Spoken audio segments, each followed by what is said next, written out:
I want to watch this cool video. All right. Boom, boom. Do you want me to share screen it so you can hear? Yes. Yes. Yes. How do they destroy the cruise ships? How do they? Inside a...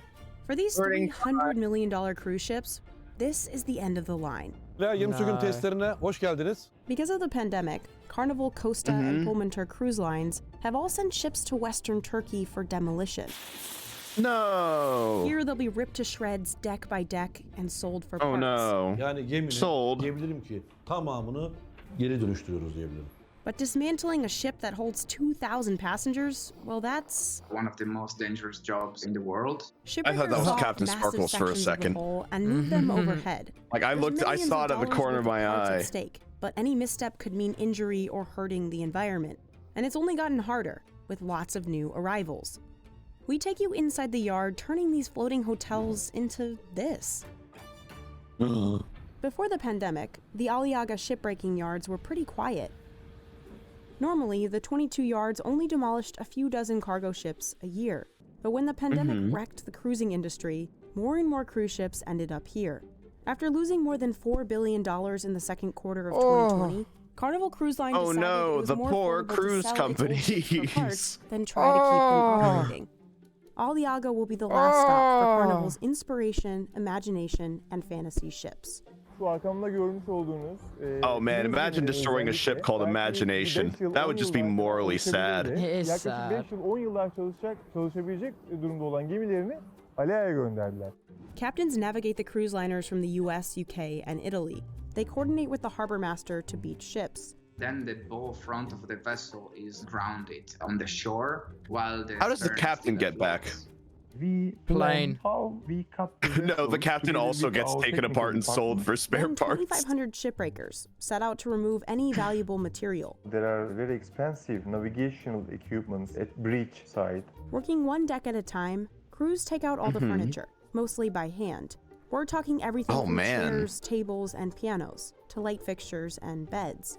I can easily say that cruise vessels are the hardest vessel type to dismantle because, you know, there are hundreds of rooms on board. Then they move on to amenities, dismantling gyms, pools, and theaters. Stripping walls, windows, floors, and handrails is next. Oh, it looks so nice, but then it gets This is where destroyed. lots of saws and blowtorches come in. Yeah. So it There's feels risk wasteful, dude. daily falling from I mean, very the parts all get high recycled. toxic gases during cutting operations, being hit Oh, by wait, what? falling objects, and the blowtorch Oh my comes with God. fire hazards.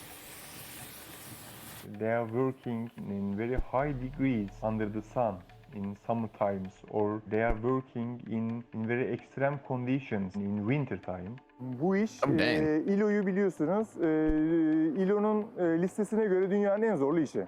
Since October 2020, workers Seriously. have died from falling objects. Oh my god. The vessel That's sad. lies on water, so there is no any way for the ambulance to reach in case of emergency situations. Despite these injuries, working conditions in Aliaga are better than those of the world's biggest shipbreaking yards. In South Asia, in Bangladesh, India, and Pakistan, where most of the end-of-life vessels end up every year. Dozens of people die or get injured in the process. Oh, Those wow. yards in South Asia Dang. use the dangerous gravity method. That is dropping huge blocks into the water onto the beach. But in Turkey, workers lift ship parts with a massive crane. Which has a 2,000-ton capacity in our shore side, and we cut big blocks at the vessel, and by using this huge crane, we take these big blocks at our secondary cutting zone. Aliaga hasn't always had the safest yards. In the late 90s, Turkey was just as bad as South Asia. But in 2002, Greenpeace released a report that revealed the unsafe work conditions here, and the world took notice. As a reaction to this international criticism, things have improved considerably. Things got even safer in 2018, when That's some good. Aliaga yards started complying with the European Union shipbreaking regulation. That's why Carnival chose 2 yards here for its end-of-life ships. 8 tane firma Avrupa Birliği kriterleriyle ilgili sertifika lisansları var bunların. Those EU guidelines have also raised the standards for environmental practices. Every cruise ship has dozens of toxins hidden inside. Things Really? like asbestos in pipes, heavy metals in paints, biological hazards from sewage tanks, radioactive material from gauges, and the list goes on. Oh, Left wow. unchecked, Oh, they dang. can seep into the soil, beach, and water, where they've destroyed local marine habitats and water systems around shipbreaking yards Fish, before. But because no. of these new regulations, No. Aliaga got newer and better drainage systems and cement floors in the secondary cutting area, so workers weren't cutting ship parts on open beach. They also got new oil booms for containing oil spills, a new waste Hey. management center for properly disposing of those toxins in the ship, and a better Hey. asbestos good. removal process. Hey. That's good. Have been improved, but there are still concerns related to the long-term impact on the health of the workers due to exposure to toxic substances. Nicola says many workers aren't aware of these risks, and the rest choose the job anyway because of the high pay. Şu anda gemi söküm çalışan normal işçi abilerimizin almış olduğu ücretler yaklaşık $1500 seviyesinde ve bu da ciddi bir rakama tekabül ediyor Türkiye şartlarında. Eğitim yönünden çok fazla kendini geliştirme fırsatı bulamamış abilerin alabileceği gerçekten ciddi bir rakam.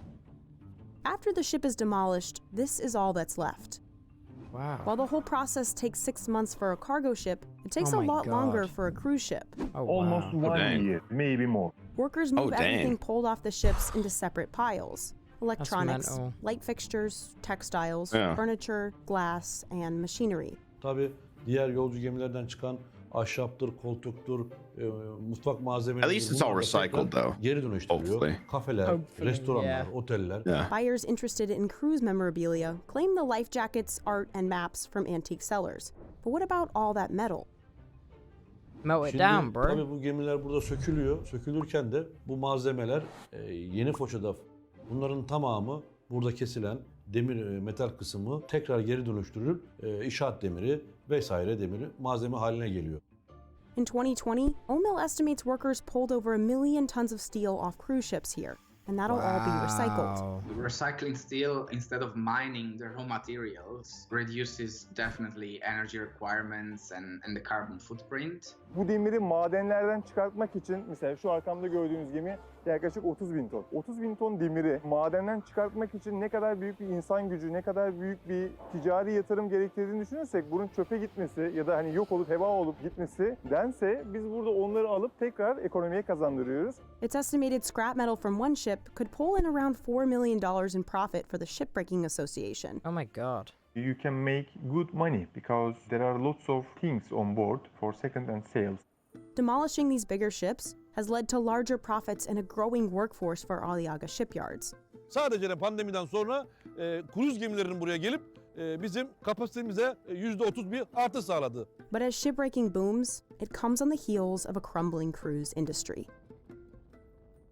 I want to know what went so. I want to know the process of what happened at that ferry, that cruise ship place that made them had to ruin all these ships. What do you mean? Oh, you mean like why do they have to demolish Yeah, all they of them? said the pandemic, but I want to know the process of like what was like the train of thought. Well, the train of thought is that like it's mainly like they no one wants to go on a cruise ship anymore, right? No one can go on cruise ships anymore. So, and ships, even though they can stay in a port for a long amount of time, they still require a lot of upkeep, which requires a lot of money. And the thing is, right, usually they'd be able to keep that upkeep going with like the money that they would make from tickets, but because no tickets are selling, then they have no money. They have no money in order to be able to upkeep the ship. So that's why they have to scrap them. Why didn't they just become bankrupt then? They lost like $4 billion, and they're doing this as a way to kind of like save money in any way possible so that they can still remain, well, it's funny that I'm using this word, afloat. Ah, yeah. Fair enough.